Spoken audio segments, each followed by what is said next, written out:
Hi, welcome to the Live Sent podcast, a podcast from First Baptist Arlington. I'm your host, Ashley Berryhill. And I'm your other host, Luke Stair. On Live Sent, we have conversations about living as faithful witnesses of God's kingdom here and around the world.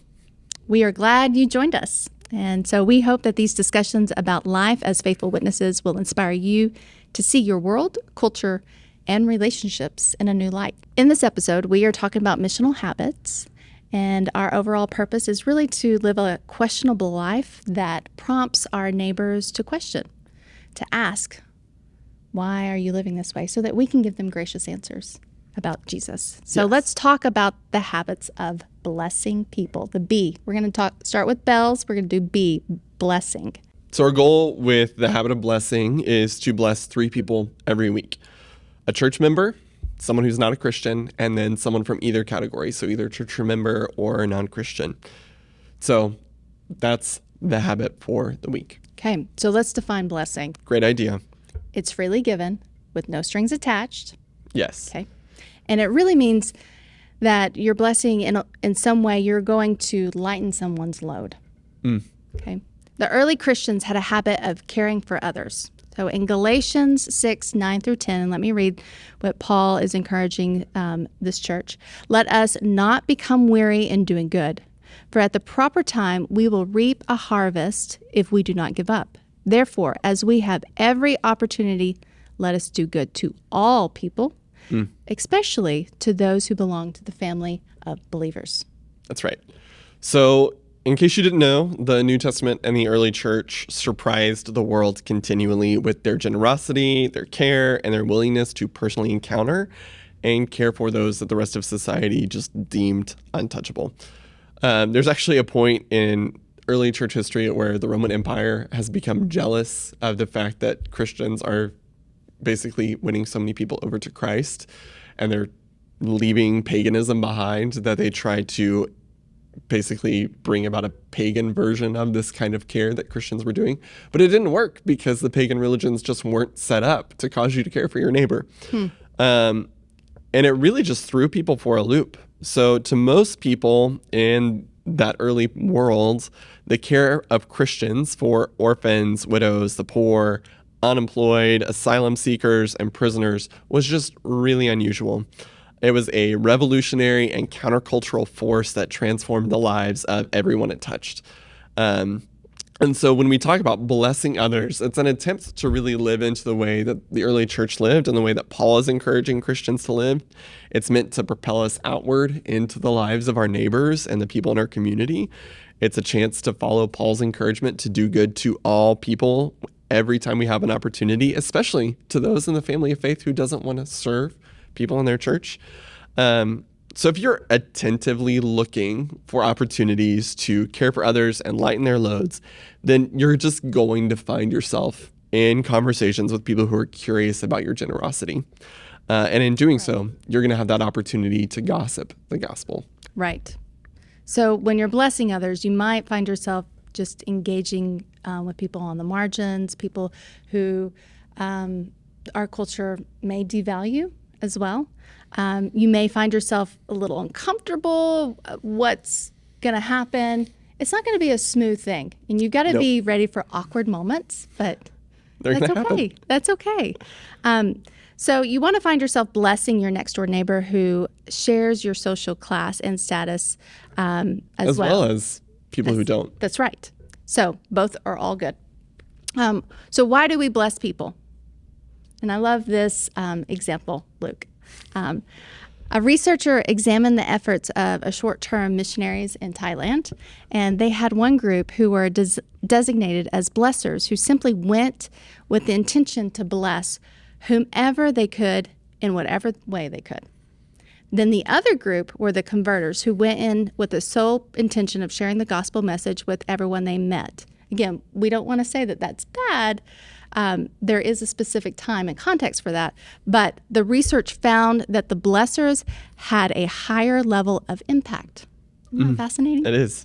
And we're able to bring almost 50 times as many people to Christ. That's 50, not 15. Like 50. 50. Yes. And so, wow. I mean, I think that should be eye-opening. I think that also, here's an example of something that our church does. When in Sierra Leone, we have a dentist named Dr. Gabriel, and he treats any patients that has dental issues. He's one of 12 dentists in the nation. And so In the nation. In the nation, okay? And so he usually gets cases sometimes that government hospitals don't know what to do with. They're going to leave these people to die from a tooth infection that has just gone on, and it's horrible. He comes and he treats them. Doesn't matter if they're what they believe, but he's going to bless them with treatment at a very low cost or no cost. And so when they get done with treatment, he's able to share why he was able to treat them, the good news of Christ, who is really the ultimate healer.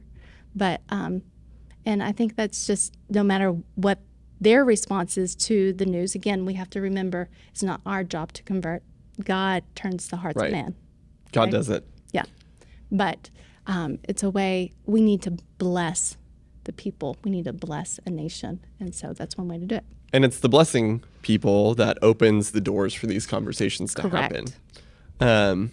So I want to kind of just give some ideas of roughly three basic ways that you can bless people.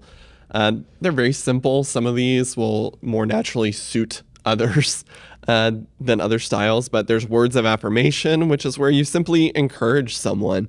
In the five love languages, Gary Chapman says that encouragement, or these words of affirmation, requires empathy and seeing the world from another's perspective. So first, you have to learn what's important to the other person. If you're going to encourage someone, you have to understand them. And only then can you really encourage them. And so with a verbal encouragement or words of affirmation, what we're trying to do is communicate, I know, I care, I'm with you, how can I help? And we're trying to show that we believe in the person and his or her abilities. Yeah. So words of affirmation, very basic way. You can say it, you can write a card, you can send an email, you can send a text. It's very simple. Yeah. Another act is an acts of kindness. So what's something kind you can do for someone else? Is there a way you can meet a need for someone in your network or your relationships? Be maybe something simple as mowing someone's lawn, babysitting for free for a family that's just exhausted, may need extra sleep or need a date night, help a neighbor with a chore. Essentially, what's a way you can offer practical assistance to someone and hopefully deepen your relationship with the other person? You want to be able to view that other person as a whole person. Again, we want to be careful not to become just doers of something, like check the box, I've done an act of kindness. Well, and what really fits a need. Right, exactly. But you also, that posture of seeing the whole person. And then the third very basic way is by giving gifts. So gifts show that we value someone, that we think about them. And a good gift has the potential to communicate a very high level of care and thoughtfulness. And it doesn't have to be expensive or grand, but put some thought into it in such a way that communicates that you intentionally gave a gift. And gift giving can be tricky. I mean, you don't want to give a bad gift. Right. So again, try to understand the person that you're giving a gift to. I think probably all of us at some point or another in life have received a bad gift, and it's sitting at the top of our closet, hidden away behind 5 other things. Or regifted. Or it's going to turn up at that white elephant gift exchange come Christmas. So we want to give good gifts, not bad gifts, because a bad gift can become a burden, which is the opposite of what we want. Exactly. Now, here's a word of caution. We need to make sure we aren't blessing people in a manipulative way, okay? Right. Our blessing should be a free gift. No strings attached. That's right. There's nothing expected in return. And yes, the gospel propels us toward people in the hopes that they will encounter Jesus, but that's not why we're blessing them. That's not why we're giving these good gifts. So why are we blessing? Because we are a people of God. Yeah, we've been given love, and we need to give love. That's right. And God's love is given freely, and so should ours. That's exactly right. And like I said earlier, God is the one who turns the heart of man, not us. So we are just the living messenger. Okay? That's right. So the goal is to become a generous and kind person, and that will naturally lend itself to opening doors for sharing Christ. But intentionality is key. Yes. And so Jesus sees everyone. He sees the whole person. And so let's be like Jesus, bless others in such a way that it's attentive to the needs, fears, hopes, and desires of our neighbors so that they are blessed appropriately. And it's not about us and perception. I think that's something that we have to fight a lot. I have to fight a lot about that, with that. I struggle with that. It's not about perception. I'm going to do this out of a genuine love and hope that, I love my neighbor and I hope that they'd see Christ, but I'm going to be this witness no matter what. Right. So sometimes I'm so busy that I don't do this well. And so I have to intentionally slow down. I have to pray. I have to intently listen to God. And then I do something. And sometimes my praying and listening can take days, to be honest. Yeah. And that is another habit that we're going to talk about in the next episode. So again, reminder for the blessed habit, you want to bless 3 people every week. Someone who's a part of your church, someone who's not a Christian, and then someone from either category, with the intention of just being a generous person because God has been generous to you. And so with that, we're going to talk about the next habit, which is eat, my favorite habit. So in the Gospels, there are 3 the Son of Man came statements. And the first 2 are the Son of Man did not come to be served, but to serve and to give his life as a ransom for many. And that's Mark 10:45. The second is the Son of Man came to seek and save the lost, which is Luke 19:10. And there's a third. And it's a little bit different from the first 2, which identify the purpose for Christ's coming. The third almost tells us more of the how. So how did Christ accomplish what he came to do? And it's from Luke 7:34. And it's the Son of Man came eating and drinking. So I don't know if you know this, that Jesus in the Gospel of Luke especially is often accused of being a glutton and a drunkard because he's basically in the Gospel of Luke either going to a meal, at a meal, or leaving a meal. It's just fascinating. Most of what Jesus does in the Gospel of Luke. So Jesus's ministry revolves heavily around eating and drinking with people at the table. So that's going to shape the habit we do. Okay. So, he was communal. He eating and drinking. We'll be eating a lot with people. So Tim Chester, he wrote A Meal with Jesus, states, Jesus didn't run projects, establish ministries, create programs, or put on events. He ate meals. And if you routinely share meals and you have a passion for Jesus, then you'll be doing mission. Because again, when we're passionate and joyous, we can't help but overflow. Right. We can't help but share. And so it's not that the meals save people. People are saved through the gospel message. But meals will create a natural opportunity to share that message in a context that resonates powerfully with what you're saying. So because of that, we want you to share a table with 3 people this week. Again, someone who is a church member, someone who's not a Christian, and then someone from either category. So 3 people every week. You eat 21 meals a week, 21 meals a week, 7 days a week, 3 meals a day. You should be eating breakfast if you're not. So maybe you don't eat 21 meals a week. Maybe you only eat 14. But share a table with people. Jesus ate with people all the time, and he ate with people that the Jewish religious establishment of his day had rejected. And he ate with them anyway. So when you eat with people, you might find yourself sharing a table with people who in no way share your beliefs, your convictions, your customs, your culture. Anything. Don't be afraid. Yeah, don't be afraid. It can be awkward. It can get messy, but what you need to do is lean into this, lean into what God is wanting to do through you. And by just presenting yourself to a table with food, with other people around, you're already taking the big step forward. And so something that you need to know, like when you start gathering people around a table, you're going to be asked together around their tables too, which is great. It is great. It forms relationships. Hospitality goes both ways. It does. And so one thing that you need to be careful of is not to judge the lifestyle of anybody around that table, how they're eating, what they're doing, just the habits of your host.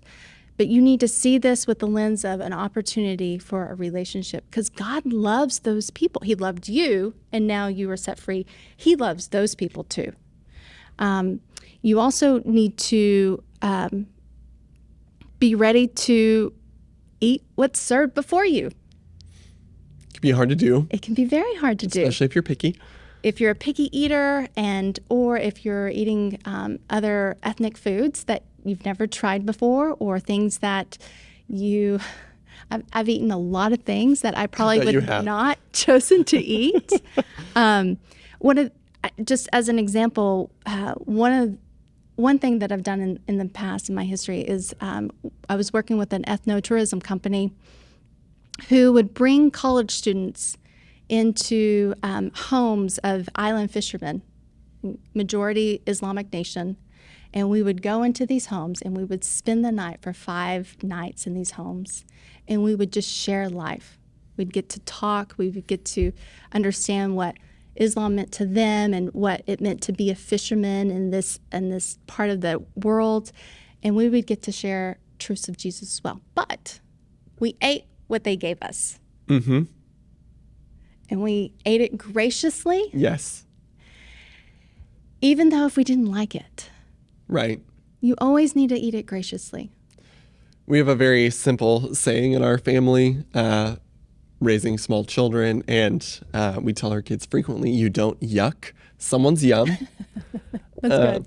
So love it. if you're being offered food that's unfamiliar to you, you don't yuck someone's yum. Mm-hmm. So I think you and I both have some of these experiences. I remember I lived with a family in Copenhagen, Denmark, and I remember one of the first meals I ate in the country was a plate, and it had a very simple piece of Danish rye bread, which is just seeds somehow glued together by flour. Uh-huh.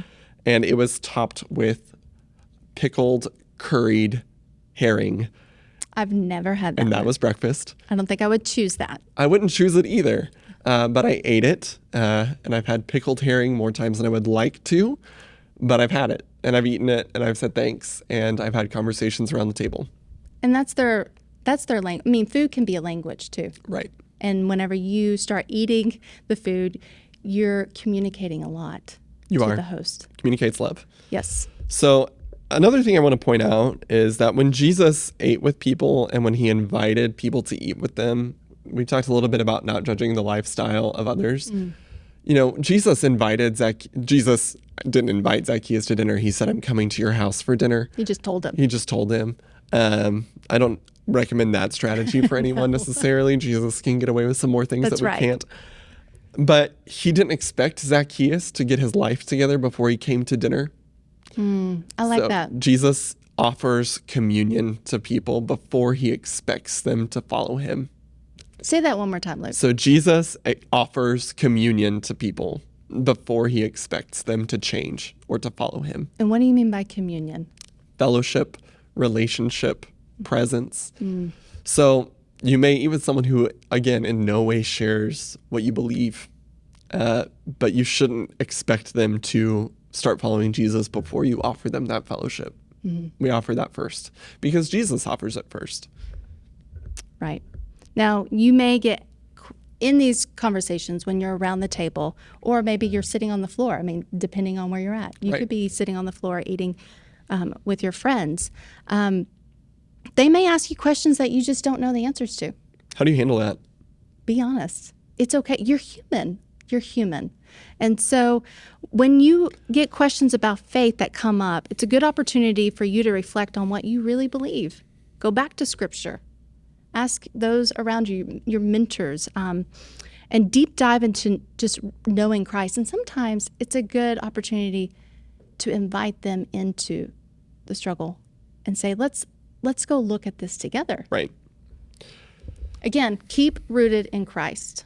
Yeah. Yeah. And then it's also important to recognize that if you're eating with people who aren't Christians or just in conversation with people who aren't Christians, they're somewhere on a journey of faith and they're somewhere in a relationship to faith. And so these guys named Don Edwards and Doug Schaub, who I believe worked for Campus Crusade, now Cru, in their working with thousands and thousands of college students over the years, developed what they called a postmodern path to faith. And I found it to be a really helpful framework for thinking about people and their relationship to the gospel. It is. And so instead of being steps, it's kind of a series of movements that are kind of summarized around some basic attitudes towards faith. So the first stage of this, and this is kind of what you're working to overcome in people, is people may not even trust Christians. So for many people, the first move to faith is just getting to the point where they can say that Christians are okay and aren't out to get me. So it's a move from distrust to trust. And that's a huge step. It is a huge step. So,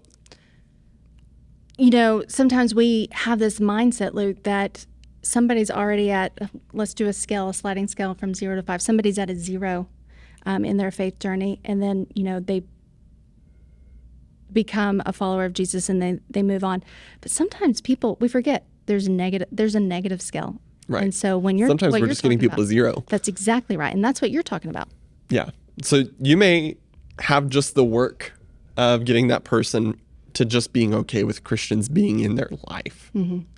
But that's a huge step for the gospel. It is. It is. So the next step for many people is from complacency to curiosity. So Jesus is interesting. Jesus might have some good things to say. Yeah. He's an interesting person. And that's a good move too. And then it's from curiosity to being open. So going from just Jesus is interesting to maybe Jesus could be for me. Maybe I could try this on. Right. And then from meandering to seeking. So going from Jesus could be for me to Jesus is worth taking seriously. What he says matters. And then from seeking to joining. I will turn to Jesus. And then from joining to growing. Help me live like Jesus. So the people you're encountering through your blessing and eating are going to be anywhere along the spectrum. Yes. And it's not necessarily your job to get them from distrusting to turning to Jesus, and definitely not in one conversation. That could happen. Miracles happen. The Spirit moves. But it may be your responsibility that God has given you just to take that person from distrust to trust. And that is maybe enough for what you do. So think about this whenever you're arranging your week. Be intentional to set times that you're going to eat with people. Who are you going to eat with? And if you don't have anybody that's not a believer in your life, who doesn't follow Jesus, you need to place yourself in those communities. Turns out it's really hard to share the gospel if you don't know non-Christians. That's exactly right. So, and we should always be immersed around people who do not know the gospel, because we're supposed to be witnesses. They're propelling living a lifestyle that propels us forward to be those witnesses in the life of our community not only within our church body or with other believers, but God loves the unbeliever too. Yeah. We've talked a lot about eating with unbelievers, but the flip side of this habit is that we're also eating with people from our church. Can you imagine just the kind of community our church would have if everyone in our church shared a meal with someone else in our church every week? Just what does that do for our fellowship? Yeah, that would be amazing. I think it's also the sharpening each other. We sharpen each other whenever we get to know each other. We can lean on each other. We care for one another. And that's also how the world, when they're looking at the church, they want to know, how are you caring for each other? Right. Mm-hmm. So this week, we want you to, and every week, we want you to eat with 3 people. Someone who's a part of our church, someone who's not a Christian, and then someone from either category. And in our next episode, we're going to talk about the habits of listening and learning. All right. Thank you, Luke. Thanks.